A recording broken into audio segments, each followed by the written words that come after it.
오늘 이곳에 계신 성령님, 우리에게 말씀하시고 우리를 가르치소서.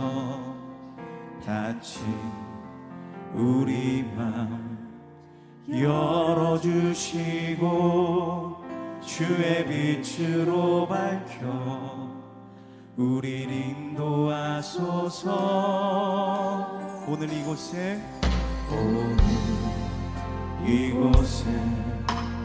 계신 성령님, 우리에게 말씀하시고 우리를 가르치소서.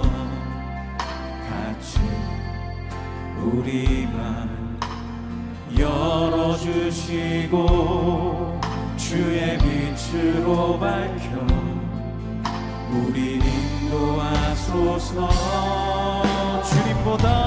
주님보다 앞서지 않고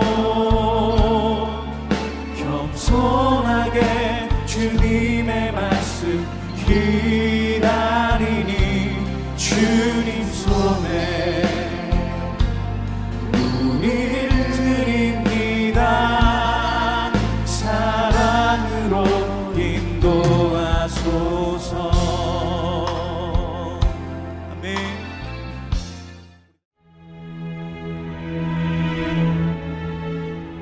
유다의 왕 요시아의 아들 여호야김이 다스리기 시작할 때 여호와께서 말씀으로 예레미야에게 임하시니라. 여호와께서 이와 같이 내게 말씀하시되, 너는 줄과 멍에를 만들어 내 목에 걸고 유다의 왕 시드기야를 보러 예루살렘에 온 사신들의 손에도 그것을 주어 에돔의 왕과 모압의 왕과 암몬 자손의 왕과 두로의 왕과 시돈의 왕에게 보내며 그들에게 명령하여 그들의 주에게 말하게 하기를, 만군의 여호와 이스라엘의 하나님께서 이와 같이 말씀하시되, 너희는 너희의 주에게 이같이 전하라. 나는 내 큰 능력과 나의 쳐든 팔로 땅과 지상에 있는 사람과 짐승들을 만들고 내가 보기에 옳은 사람에게 그것을 주었노라. 이제 내가 이 모든 땅을 내 종 바벨론의 왕 느부갓네살의 손에 주고 또 들짐승들을 그에게 주어서 섬기게 하였나니 모든 나라가 그와 그의 아들과 손자를 그 땅의 기한이 이르기까지 섬기리라.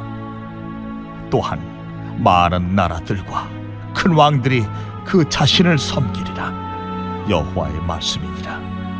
바벨론의 왕 느부갓네살을 섬기지 아니하며 그 목으로 바벨론의 왕의 멍에를 매지 아니하는 백성과 나라는 내가 그들이 멸망하기까지 칼과 기근과 전염병으로 그 민족을 벌하리라. 너희는 너희 선지자나 복술가나 꿈꾸는 자나 술사나 요술자가 이르기를, 너희가 바벨론의 왕을 섬기게 되지 아니하리라 하여도 너희는 듣지 말라.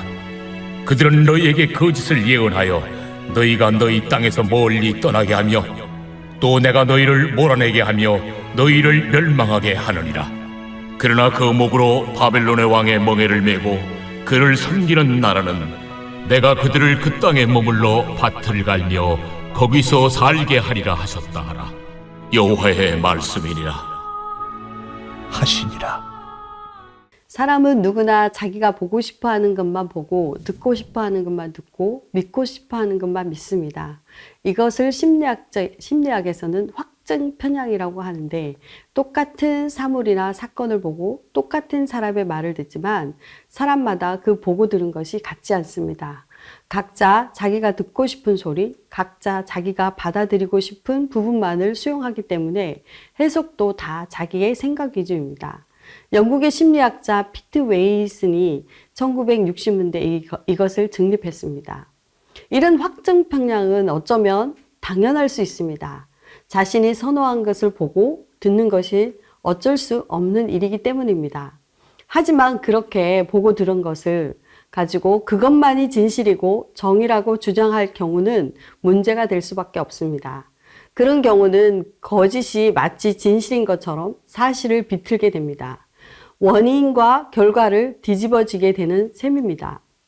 오늘 본문의 배경은 여러분이 너무나 잘 아는 요시야 왕이 죽고 나자 국가는 급격하게 쇠퇴하고 종교적으로 엄청나게 부패하게 되었고 국제 정세는 북방의 바벨론이 강대국으로 등장했으며 이렇게 강대국의 틈에서 이스라엘은 애굽 쪽으로 마음이 기울여서 친애굽 정책을 쓰고 있었습니다. 그래서 오늘 본문에 보면 바벨론이라는 강대국에 대항하여 소수의 국가들, 연합군들의 사신들이 유다왕 시드기야 앞에 모여들었습니다. 우리 3절을 보면요. 유다왕 시드기야를 보러 예루살렘에 온 사신들의 손에도 그것을 주어 에돔의 왕과 모압의 왕과 암몬 자손의 왕과 두로의 왕과 시도의 왕에게 보내며 그 연합군의 사신들과 유다왕 시드기야에게 예레미야 선지자는 하나님의 명령을 가지고 가서 예언하게 되는데요. 2절에 보면 줄과 멍에를 만들어 목에 메고, 이 말은 줄 멍에를 뜻합니다. 멍에는 밭갈 때 쓰는 소 멍에를 말하는 것입니다. 이스라엘 백성들에게 그렇게 돌아오라고 말하지만 듣지 않고 그들에게 하나님은 시각적 효과를 나타내기 위해 행동으로 표현하고 있습니다. 또한 국제연합군의 사신들에게도 똑같이 목에 멍에를 메고 이 목에 멍에처럼 너희는 바벨론의 멍에를 메라. 이것이 너희의 살 길이다라고 전하고 있는 것입니다. 예레미야가 이렇게 예언하는 것은 하나님이 이미 바벨론의 손에 그들을 넘기셨기 때문입니다. 하나님이 작정하셨기 때문에 이제는 너희는 다른 방법이 없다. 하나님의 뜻에 순복해서 바벨론 느부갓네살 왕 앞에 무릎을 꿇어야 그래야 너희가 살 수 있다 라고 외치는데 그들은 듣지 않습니다. 그럼 하나님이 어떻게 작정하셨는지를 보겠습니다. 첫 번째, 하나님의 작정입니다. 5절과 6절에 보면 나는 내 큰 능력과 나의 쳐든 팔로 땅과 지상에 있는 사람과 짐승들을 만들고 내가 보기에 옳은 사람에게 그것을 주었노라. 이제 내가 이 모든 땅을 내 종 바벨론 왕 느부갓네살의 손에 주고 또 들짐승들을 그에게 주어서 섬기게 하였나니. 5절에 큰 능력과 나의 쳐든 팔로 땅과 지상에 있는 사람과 짐승을 만들고 라고 하셨는데요. 이것은 창조주 하나님이 하신 일을 뜻합니다. 창조하셨던 그 큰 역사만큼이나 사람을 만들고 짐승을 만들었던 하나님이 이제 그 능력을 가지고 하나님 보시기에 옳은 사람에게 주었다라고 하십니다. 여기서 옳은 사람은 도덕적으로 의로운 사람이 아닙니다. 정의와 공의를 행하는 사람을 뜻하는 것이 아닙니다. 그저 하나님이 적당할 때 하나님의 도구로 쓰는 사람을 말합니다. 멍에의 도구로 쓰기에 합당한 사람을 뜻하는 것입니다. 그 선택한 사람을 내 종이라고 표현하고 있는데요. 본문에서 그 사람은 바로 바벨론 왕 느부갓네살입니다. 모든 땅과 나라들은 바벨론이 멸망할 때까지 느부갓네살과 그 자손들을 섬겨야 합니다.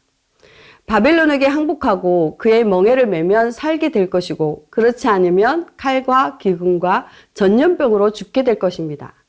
대적하는 나라는 모두 죽게 될 것입니다. 느부갓네살의 통치에 거역하는 것은 여호와의 권위에 거역하는 행위입니다. 창조주 하나님이신 여호와께서 결코 그 어느 피조물의 어떤 대항도 용납하지 않으실 것입니다. 우리 몸에 염증이 있으면 빨리 수술해야 합니다. 그래야 다른 장기에 염증이 펴지지 않기 때문에 빠르면 빠를수록 좋습니다. 그러나 수술의 고통이 싫어서 그대로 둔다면 어떻게 되겠습니까? 마찬가지로 우리 심령의 제약이 드러날 때 그 죄로 인한 상처는 우리에게 고통과 슬픔을 안겨줍니다. 그러나 고통스러워도 참혹한 현실을 마주해서 괴로움이 있어도 주님 앞에 내려놓고 그 주님 앞에 엎드릴 때 치료하시고 회복하시는 하나님의 은혜를 맛보게 될 것입니다. 이것이 하나님의 사랑입니다. 유다 백성들이 마음이 얼마나 강박하면 하나님이 이 시각적 효과를 가지고 말씀하고 있습니다. 선지자가 멍에를 메고 왕 앞에서 그것도 여러 연합군들 앞에서 말하고 있는 것입니다. 하나님의 작정하신 것을 알고 있는 예레미야 선지자는 얼마나 애가 타겠습니까? 나라고 망할 것이고 원수 같은 바벨론에 항복하라고 전하고 싶겠습니까? 그러나 전하고 싶지 않은데 전하지 않고자 마음을 먹으면 그 마음이 타는 듯하여서 전하지 않고는 견딜 수 없는 마음. 눈물에 애타게 호소하는 선지자의 음성을 외면하는 저들 앞에 이제는 멍에를 메고 하나님의 말씀을 전하고 있습니다.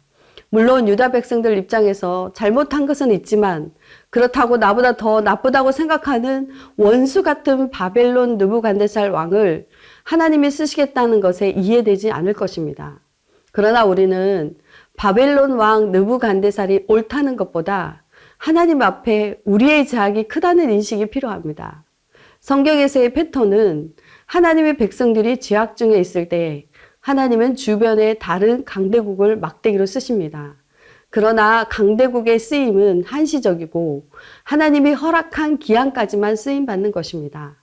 바벨론에 굴복하는 것은 애국심이나 자존심의 문제가 아니며 타락한 유다를 징계하려는 하나님의 계획이며 타락한 유다의 죄악을 드러내고 치유하시고자 하는 하나님의 작정이며 하나님의 사랑입니다.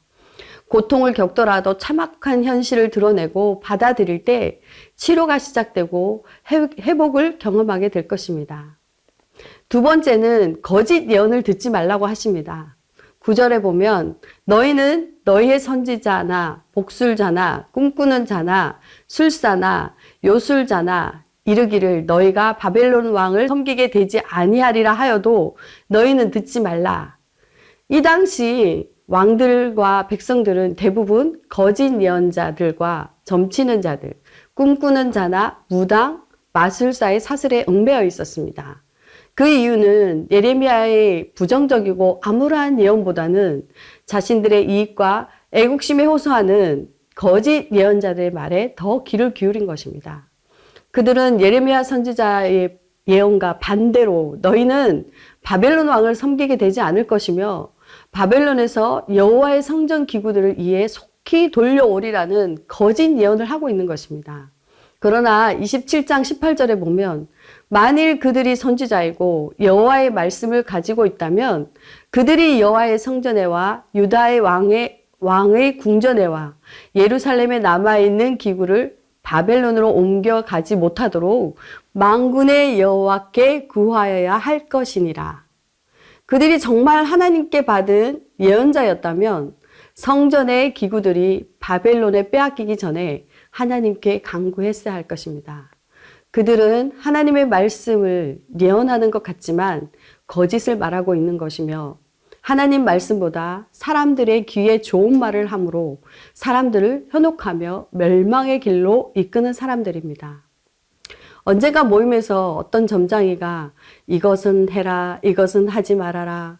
그 점장의 말대로 했더니 집도 사고 집안이 잘 풀리더라는 말을 한 적이 있습니다. 우리 하나님은 분명 그런 능력이 있으신데 왜 우리에게는 이렇게 명확한 답을 주지 않을까요? 이렇게 물어오는 분이 있었습니다.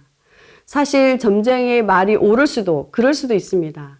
어쩌다 그 말이 몇 번 맞다 보니 그 점장의 말대로 산다면 아마 그 사람은 그 점장이 시키는 대로 하겠죠. 그것이 바로 가스라이팅 당하는 것입니다.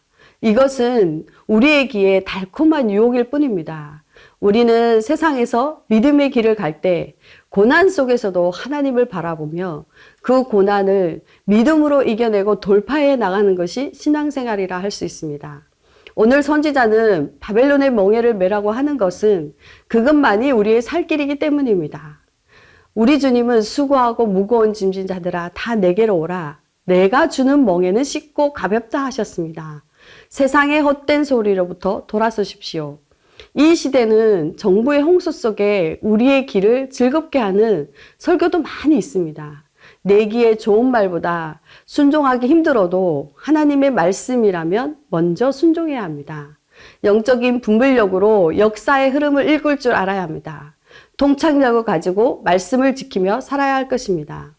지난번 제자훈련을 하면서 저희 제자반의 집사님이 직장에서 있었던 일인데 직장 동료가 동성연애와 트랜스젠더 등에 대해서 본인은 열려있고 그들에 대해 받아들일 마음이 있다는 글을 올렸는데 블라인드 처리된 그 있는 창에서 긍정적인 댓글이 80%였다고 합니다. 그러면서 그들은 본인과 자녀만 아니면 다 받아들일 수 있다는 것입니다. 그들의 논리는 동성연애에 대한 본인의 생각이 굉장히 세련되고 열려있고 앞서가는 것처럼 말하지만 사실은 비겁한 사람인 것입니다. 자신과 자신의 자녀에 대해서는 반대한다. 이것은 그것이 거짓되고 받아들이기 힘든 사실이라는 것을 인정하는 것입니다. 세상은 인권이라는 이름 하에 하나님의 창조 질서를 위배하고 그 진실을 왜곡하고 거짓이 판치는 세상입니다. 포스트 모던 시대라고 하며 다양한 사람들에 대해 따뜻하게 받아줘야 한다는 논리로 종교적 혼합주의 아니면 종교적 세속주의를 주장하고 있습니다. 모두가 맞는다 하더라도 하나님이 아니라고 하면 뜻을 내려놓고 하나님의 주권에 순종하며 당당하게 아니라고 외쳐야 할 것입니다. 하나님은 만군의 하나님이시며 온 세상의 주인이 되십니다. 그분은 멸하시는 중에도 말씀하십니다. 기한이 차기까지만 참고 따라오라고. 현재 고난 중에 계십니까? 기한이 차기까지만 참고 기다리라고. 세상의 명예를 내려놓고 주님이 주시는 쉽고 가벼운 명예를 매라고. 그리고 우리와 세상 끝날까지 함께 하신다는 약속을 주셨습니다. 그때까지 오직 길이요 진리이신 예수님만을 믿고 따라오라고 하십니다. 모든 환경과 문제로부터 우리의 구원자 되시는 예수님을 바라보며 우리의 주님의 일하심을 바라보시기 바랍니다. 같이 기도 제목을 읽겠습니다. 내 안에 제약된 마음과 우상을 모두 주님 앞에 내려놓게 하시고 회개하게 하소서. 아멘. 언제나 주권자 되신 주님을 인정하고 영적 분별력을 가지고 세상의 소리보다 하나님의 뜻을 구하는 자가 되게 하소서. 아멘. 환난과 고난 중에도 소망을 잃지 않고 기한이 차기까지 믿음의 눈으로 주님을 바라보게 하소서. 아멘. 이어서 영화부 여름성경학교와 금요 비전기도를 위해서 기도하겠습니다. 첫째, 교육자와 영화부 선생님들에게 성령의 지혜와 복음의 열정을 더하여 주셔서 좋은 컨텐츠를 개발하게 하시고 성령 안에서 연합하여 기쁨으로 준비하게 하소서. 아멘. 예수님의 성품이 아기들에게 깊이 새겨지게 하시고 영화부 가정들마다 마음을 다하고 뜻을 다하고 성품을 다하여 하나님을 사랑하는 믿음의 가정으로 세워지게 하소서. 아멘. 금요 비전 기도회를 통해 온 교회의 성도가 말씀의 은혜를 경험하고 기도의 능력을 경험하며 신앙의 성장과 성숙을 허락하여 주소서. 아멘. 7월 5일 말씀을 전하시는 박영배 목사님에게 성령의 충만함을 주시고 그의 꼭 필요한 말씀을 통해 위로와 도전과 은혜의 시간이 되게 하소서. 아멘. 다 같이 기도하시겠습니다.